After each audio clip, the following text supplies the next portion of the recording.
Titanic movie तुमच्यापैकी बऱ्याच जणांनी पाहिली असेल. त्यामध्ये एक जहाज दुर्घटना होते. त्या प्रकारच्या जहाज दुर्घटनापासून बचाव होण्यासाठी सागरी विमा काढला जातो आणि त्याचबरोबर मोस्ट ऑफ टाईम किंवा एक जे आपली सागरी वाहतूक असते, ठीक आहे. सागरी वाहतूक, सागरी ट्रान्सपोर्ट जे असते ते फेमस असलेल्या 2 कालव्यांमार्फत केली जाते. ते 2 कालवे आहेत. त्यांचं नाव आहे सुएझ कालवा आणि पनामा कालवा. त्या 2 कालव्यांद्वारे प्रत्येक सागरी वाहतूक केली जाते. नमस्कार विद्यार्थी मित्रांनो, मी पाटील रुद्राणी DA2 अकॅडमीच्या आणखीन एका ब्रँड न्यू व्हिडिओमध्ये तुमच्या सगळ्यांचं स्वागत करते. आजच्या व्हिडिओमध्ये आपण सागरी विम्याबद्दल जाणून घेणार. त्यालाच इंग्लिशमध्ये मरीन इन्शुरन्स असे म्हणतात. आता मरीन इन्शुरन्स कशासाठी काढला जातो बरं? एक तर सुनामी, जे समुद्रामध्ये भरती ओहोटी येते त्यावेळेस जहाजाला नुकसान होतं, जहाज बुडण्याची शक्यता असते, म्हणून सागरी विमा काढला जातो. जहाजासाठी आणि मालासाठी काढला जातो आणि त्याचबरोबर जे लुटेरे असतात, जे डाकू असतात, त्यांच्यापासून संरक्षण मिळण्यासाठी, कारण ते जहाज वगैरे लुटत असतात, पासून संरक्षण मिळण्यासाठी सुद्धा सागरी विमा काढला जातो. एवढेच कारण नाही तर बरेच कारण आहेत. बर्म्युडा ट्रायंगलचं सुद्धा नाव तुमच्यापैकी बऱ्याच जणांनी ऐकलं असेल. आपल्याला जिओग्राफी भूगोलमध्ये झालेलं आहे. सो तिथे एकदा जहाज असो किंवा कुठले इतर वाहतूक असो, त्या ठिकाणी जर गेलं तर ते गुरुत्वाकर्षण असेल, काय असेल नाही माहिती, बट त्या ठिकाणी एखादी जहाज जर गेली तर ते जहाज गायब होते असं म्हणणं आहे. सो गायब झालेल्या जहाजासाठी जर इन्शुरन्स काढून ठेवलं तर नक्की पैसे मिळतील. त्याबद्दलच आपण या व्हिडिओमध्ये डिस्कस करणार आहोत.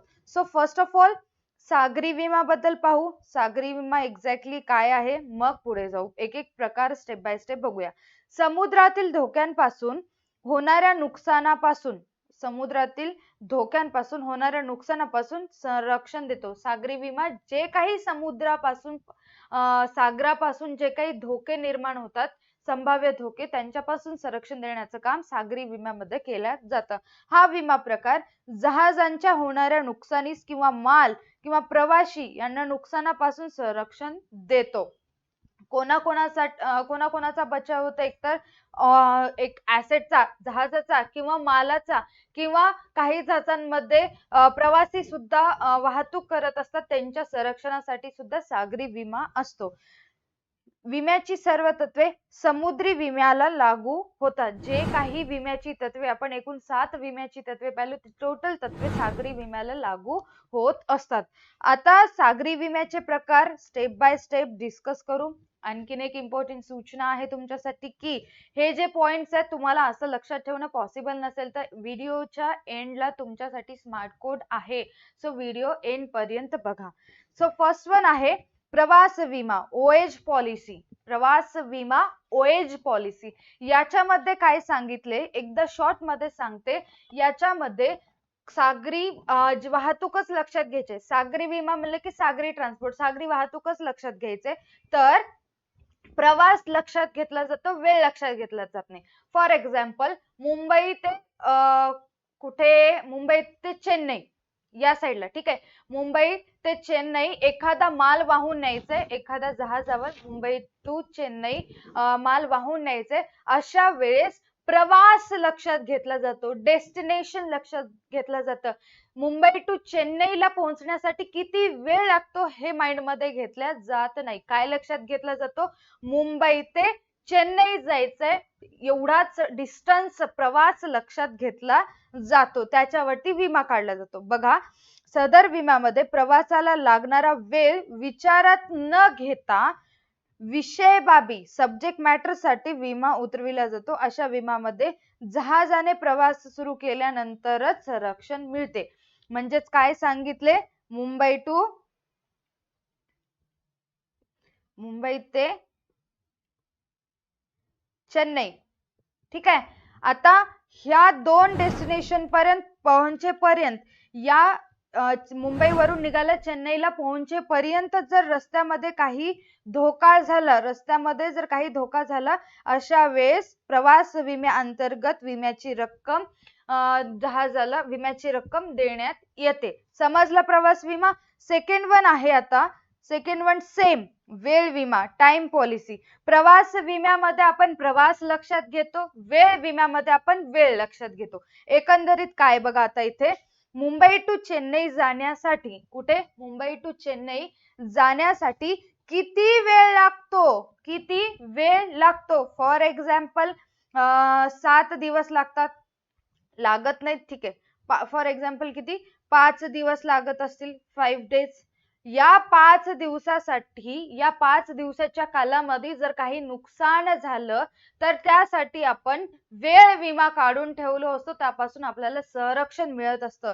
या 5 दिवसासाठी वेळ विमा काढला जातो. आता आणखीन एक गोष्ट, आणखीन एक टर्म यामध्ये सांगितलेलं आहे, ते काय आहे, मुंबई ते चेन्नई जाण्यासाठी 5 दिवस लागतात म्हणले, बट काही कारणास्तव 1 दिवस आणखीन एक्स्ट्रा लागला, 1 दिवस आणखीन एक्स्ट्रा लागला. अशा वेळेस वेळ विम्यामध्ये या एका दिवसासाठी एक डे एक्स्ट्रा जो लागला यासाठी सुद्धा विमा काढता येतो. मी शो करते तुम्हाला, मग तुम्हाला क्लिअर होईल, समजेल व्यवस्थितरित्या.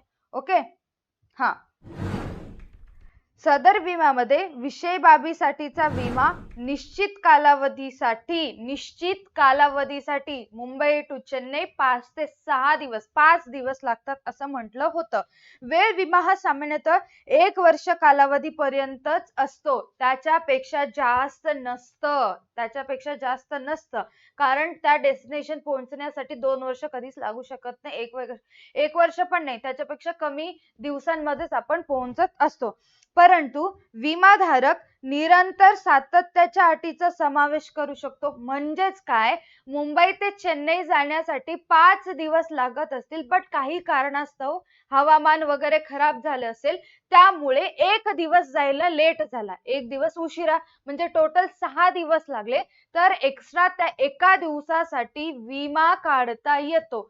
जर समजा 5 दिवस लागतात या हिशोबाने आपण विमा काढलो, बट 5 दिवसापर्यंत पोहोचलो नाही, 6व्या दिवशी पोहोचणार होतो, पण त्या दिवशी विमा काढून ठेवलो नाही आणि नुकसान झाला, म्हणून त्या एक्स्ट्रा एका दिवसासाठी सुद्धा विमा काढला जातो. या कलमाचा अटीचा अर्थ असा आहे की जर प्रवास निश्चित वेळेस पूर्ण झाला नाही, निश्चित वेळ 5 दिवस, प्रवास पूर्ण होईपर्यंत जोखीम संरक्षित केली जाते, एका दिवसाचा एक्स्ट्रा विमा काढता येतो. थर्ड वन आहे मिश्र विमा. थर्ड वन काय आहे, मिक्स्ड पॉलिसी. थर्ड वन आता साधं सिंपल, वेळ विमा आणि प्रवास विमा दोघांचं मिश्रण मिश्र विम्यामध्ये आहे. जर एखाद्याला प्रवासासाठी आणि वेळेसाठी विमा काढायचा असेल तर तो वेगवेगळे 2 विमा न काढता तो डायरेक्टली मिश्र विमा काढू शकतो. बघा इथे तेच सांगितले, मिश्र विमा हा वेळ विम्याचे मिश्रण, प्रवास आणि वेळ विम्याचे मिश्रण आहे. एखाद्याला जर विमा काढायचा आहे, 2 सेपरेट काढायची गरज नाही, त्याने मिश्र विमा काढला की दोघांचाही समावेश त्यामध्ये होतो. सदर विमा प्रवास विमा आणि वेळ विमा अंतर्गत असणाऱ्या जोखीम संरक्षित करत असतात. त्याच्यामध्ये जे काही अटी असतात त्याप्रमाणे मिश्र विमा काम करत असतात, दोन्ही विमा एकामध्येच. ओके, फोर्थ वन आहे मूल्याधारित विमा. फोर्थ वन काय असतं आपलं, व्हॅल्यूड पॉलिसी. साधं सिंपल आहे, याच्यामध्ये पण काही डोकं लावायची गरज नाही. जे कोणते दुर्मिळ वस्तू असतात किंवा कुठली एखादी वस्तू घ्या, त्याची प्राइस भविष्यामध्ये कमी जास्त होऊ शकते हे आपल्याला माहिती नसतं, की ऍक्च्युअल मध्ये आताची प्राइस 5,000 रुपये असेल, भविष्यामध्ये त्याची प्राइस कमी पण होऊ शकते, कधी जास्त पण होऊ शकते. अशी वस्तू जर आपण सागरी वाहतुकीद्वारे वाहून नेण्याचं काम करतोय तर त्या वस्तूसाठी मूल्याधारित विमा काढला जातो. मूल्याधारित विमा काय असतो, विमाधारक आणि विमा हमीदार दोघांनी मिळून त्या वस्तूची किंमत ठरवून त्या किमतीनुसार विमा काढतात. इथे बघा, विम्याअंतर्गत विमा हमीधारक आणि विमाधारक यांच्यामध्ये ठरलेल्या मूल्यांप्रमाणे, दोघांनी मिळून ठरलेल्या मूल्याप्रमाणे मालाचा विमा उतरविला जातो. एक प्राइस ठरवलं जातं, त्यानुसार विमा काढला जातो. सदर बाबीमुळे ज्या मालाची किंमत अथवा मूल्य यांचे मूल्यांकन करणे अवघड असते, भविष्यामध्ये त्या वस्तूची किंमत कमी पण होऊ शकते, जास्त पण होऊ शकते, म्हणून अशा वस्तूंचं मूल्यांकन करणे अवघड असतं, म्हणून मूल्याधारित विमा काढला जातो. त्यामध्ये विमाधारक आणि विमा हमीदार दोघांनी मिळून किंमत ठरवतात आणि त्यानुसार त्या किमतीनुसार विमा काढत असतात. अशा मालासाठी मूल्य निर्धारण करणे सुलभ होते. म्हणजेच काय, मूल्याधारित विमा घेतला तर मूल्य निर्धारण करणे सहज सोपे होते. समजलं मूल्याधारित विमा. मूल्याधारित विमाला स्टार मार्क करायचे आपल्याला, कारण अग्नि विम्यामध्ये सेम विमा आहे. अग्नि विम्यामध्ये सुद्धा मूल्याधारित विमा नावाचा प्रकार तुम्हाला पाहायला मिळणार आहे. ओके, 5th वन आहे. आता चेक करा 5th वन काय सांगितलेलं आहे. ब्लँकेट विमा. हिवाळ्यामध्ये पांघरून घेतो तो ब्लँकेट नाही, हा ब्लँकेट वेगळा झाला. ठीक आहे, याला संपूर्ण विमा सुद्धा म्हटल्या जातं. यामध्ये काय सांगितले, आधी इन्फॉर्मेशन बघूया, मग पुढे जाऊया. समजून सांगण्याचा प्रयत्न करते. ओके, सदर विमा संरक्षणाच्या आवश्यक प्रमाणात जास्तीत जास्त मर्यादेसाठी घेतला जातो. सगळ्या गोष्टी यामध्ये समावेश केल्या जातात. विमा हप्त्याची संपूर्ण रक्कम विम्याच्या सुरुवातीलाच विमाधारकांकडून देय असते. जे काही विमा हप्ता असतो त्या स्टार्टिंगला एक रकमी रक्कम त्यांना आधी द्यावी लागते. सदर विम्यामध्ये विमा उतरविलेल्या वस्तूंचे स्वरूप, विशिष्ट मार्ग आणि प्रवासाची ठिकाणे यांचा अंतर्भाव होतो. आता ब्लँकेट किंवा संपूर्ण विमा म्हणजे काय, तर जास्तीत जास्त मर्यादेसाठी हा विमा घेतला जातो. तर जहाज आहे, जहाजावरील मालासाठी आणि जहाजासाठी सेपरेट विमा न काढता दोन्हीसाठी एकच विमा, ब्लँकेट विमा त्याला म्हणतात. संपूर्ण विमा काढला जातो. जहाजांचा पण समावेश होतो आणि जहाजावरील मालाचा सुद्धा समावेश त्यामध्ये होत असतो. त्याला ब्लँकेट किंवा संपूर्ण विमा असे म्हणतात. आणि त्यामध्ये काय काय सांगायला लागतं, वस्तूंचे स्वरूप, वस्तूंचे जे काही ज्या मार्गाने जाणार आहोत ते मार्ग सांगणार आहोत, कुठले प्रवास, कुठल्या बंदरावर स्टॉप असेल ते बंदराचं नाव सुद्धा तुम्हाला त्या ठिकाणी ब्लँकेट विम्यामध्ये सांगावं लागेल. 6th वन आहे बंदर जोखीम विमा, पोर्ट रिस्क पॉलिसी. याचं साधं सिंपल आहे. जोपर्यंत आपली जहाज बंदरावर बांधलेली आहे, ठीक आहे, जोपर्यंत आपली जहाज बंदरावर बांधलेली आहे त्या कालावधीमध्ये जर नुकसान झालं, काही धोका होत असेल, ठेवल्या ठिकाणी जहाजाला जर नुकसान होत असेल, त्यासाठी बंदर जोखीम विमा घेतला जातो. आणि ज्या वेळेस जहाज बंदरापासून दूर जाते या विम्याचं अस्तित्व संपतं. चेक करा. बंदर जोखीम विमा हा एखाद्या बंदरामध्ये जहाज नांगरलेल्या किंवा थांबलेल्या अवस्थेत असतानाच्या जोखीमेपासून संरक्षण देते. सदर विमा जहाज नांगरलेल्या अवस्थेपर्यंत असतानाच लागू होतो. हे बघा, चेक करा. हे आहे आपली जहाज, कशी का असणार पण ही आहे आपली जहाज. अशा वेळेस हे जे जहाज आहे याचं एक टोक या पोर्ट वरती अशा पद्धतीने बांधलेलं आहे. ठीक आहे, तुम्हाला दिसतंय आता इथे बघा, हे आपली जहाज आहे, इथे लिहिते ह्याच्यामध्ये. आणि हे जे लाईन दिसते तुम्हाला, ही वाली, ही लाईन आहे पोर्टची. ठीक आहे, ह्या ठिकाणी आहे आपलं बंदर. अशा एका बंदरावर ही जहाज थांबलेली आहे, पाण्यामध्ये ही जहाज थांबलेली आहे. अशा अवस्थेत, थांबलेल्या अवस्थेत अचानक ह्या जहाजाला आग लागली. काय झालं माहिती नाही, बट अचानक या जहाजाला आग लागली. अशा पद्धतीने आग लागली. अचानक आग लागली. मग अशा वेळेस बंदर जोखीम विमा काढला जातो. बंदरावर जोपर्यंत जहाज थांबलेली आहे तेव्हा जर नुकसान झाला, थांबलेल्या अवस्थेत, नांगरलेल्या अवस्थेत जर नुकसान झाला, बंदर जोखीम विम्यामुळे त्याला नुकसान भरपाई मिळत असते. विमाधारकाला नुकसान भरपाई मिळत असते. आणखीन एक गोष्ट यामध्ये सांगितलेली आहे. ती कोणती गोष्ट, जोपर्यंत या ठिकाणी ती जहाज बांधून ठेवलेले आहे, थांबलेले आहे, तोपर्यंतच हे विमा अस्तित्वात असतो. आणि ज्या वेळेस हा जो विमा आहे बंदरापासून लांब जातो, तो त्याच्या प्रवासाला निघतो, त्यावेळेस ही विमा पॉलिसी अस्तित्वात नसते. विमा इथेच संपतो. बंदर जोखीम विमा समजला. आता नेक्स्ट वन पाहूया, संमिश्र विमा. नेक्स्ट वन आहे संमिश्र विमा. याला मिक्स्ड पॉलिसी असे म्हणतात. ते मिश्र विमा आणि हे संमिश्र विमा यामध्ये चेंजेस आहेत, नीट समजून घ्या. याच्यामध्ये काय फरक आहे बघा. या प्रकारचा विमा एकापेक्षा अधिक विमा हमीदारांकडून घेतला जाऊ शकतो. जसं आपण योगदानाचे तत्व पाहिलो, तिथे काय म्हणतं, एक विमाधारक एका विषय बाबीसाठी अनेक विमा कंपनींकडून विमा काढू शकतो. त्याचप्रमाणे एकापेक्षा अधिक विमा हमीदारांकडून एका जहाजासाठी एकापेक्षा जास्त विमा हमीदारांकडून विमा काढता येतो. ठीक आहे. विमा एकापेक्षा अधिक विमा हमीदारांकडून घेतला जातो. प्रत्येक विमा हमीदाराचे दायित्व हे वेगळे आणि विशिष्ट असते. आता जर नुकसान झालं तर नुकसान भरपाई कसं करणार, एक तर त्यांचं गुणोत्तर ठरलेलं असतं, रेशो ठरलेलं असतं, त्याप्रमाणे करणार. नाहीतर कोणती तरी एक जहाज आधी देणार, नंतर ते तिघं वाटून घेणार. जेव्हा विम्याची रक्कम मोठी असते तेव्हा विमा घेतला जाऊ शकतो. हा विमा कधी घेता येतो, ज्या वेळेस विम्याची रक्कम सगळ्यात जास्त असते, विम्याची रक्कम मोठी असते. हे सेम योगदानाच्या तत्वासारखं आहे. एक विषयबाब एक आहे, बट अनेक विमान कंपन्यांकडून एका विषयबाबीसाठी विमा काढला जातो. आठवा आहे,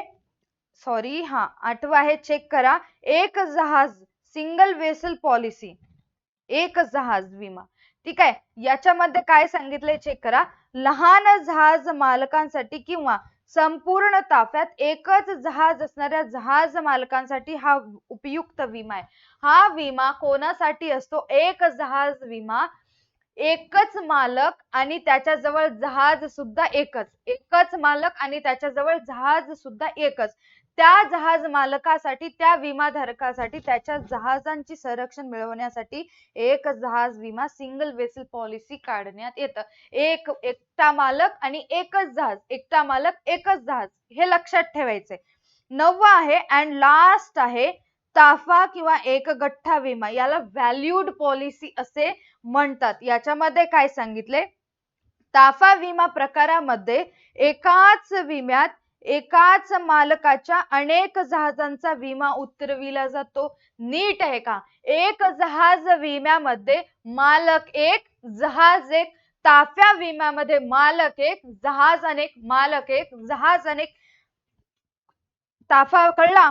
एक गठ्ठा विम्यात माल वाहतूक करणाऱ्या सर्व प्रकारांच्या जहाजांच्या नुकसानीचा विमा घेतला जातो, ज्यामध्ये रेल्वे, रस्ता, समुद्रमार्गे नुकसानीचा अंतर्भाव होतो. आधी ताफा हे टर्म वेगळं आहे आणि एक गठ्ठा हे टर्म वेगळं आहे, ते आधी समजून घ्या.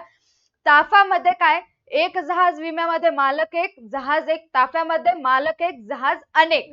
समजलं? इथपर्यंत क्लिअर आहे. एक गठ्ठा काय, एक गटामध्ये ना सागरी वाहतुकीमुळे किंवा सागरी वाहतुकीमुळे होणाऱ्या नुकसानीपासूनच नाही, तर रस्ते, रेल्वे, हवाई वाहतुकीचा समावेश एक गठ्ठा विम्यामध्ये होतो. एक गठ्ठा विमा जर काढलो, विमानीमुळे झालेल्या नुकसानीसाठी सुद्धा विम्याची रक्कम मिळत असते. त्यासाठी विमानीच्या संरक्षणासाठी सुद्धा एक गठ्ठा विमा घेतला जातो. जसं की व्हिडिओच्या एंडला मी तुम्हाला स्मार्ट कोड शो करते म्हणले, ते स्मार्ट कोड दाखवते तुम्हाला. सागरी विम्याला मरीन इन्शुरन्स असे म्हणतात. स्मार्ट कोड काय असेल आपलं, प्रमी वेमूल्य बन्सम हे आपलं स्मार्ट कोड असेल. आता शेवटचे अशा पद्धतीने लिहिले, ते तुम्हाला लक्षात ठेवायचं आहे. प्रमी वेमूल्य बन्सम हे त्याचं स्मार्ट कोड आहे. आय होप तुम्हाला हे सगळे पॉइंट्स क्लिअर झाले असतील. आणि हे जे पॉइंट्स आहेत, जर तुम्हाला डिटेलमध्ये जाणून घ्यायचे असतील, डिटेलमध्ये प्रत्येक पॉइंटचे एक्झाम्पल द्वारे जर तुम्हाला समजून घ्यायचं असेल, तर तुम्हाला बिग बुल बॅच जॉईन करावं लागेल. बॅच जॉईन करण्यासाठी DA2 अकॅडमीचं ऍप्लिकेशन प्ले स्टोअर वरती उपलब्ध आहे. तिथून तुम्ही ऍप्लिकेशन डाउनलोड करू शकता आणि बिग बुल बॅच जॉईन करू शकता. आजच्या व्हिडिओसाठी एवढंच. Tata bye bye, take care, stay connected.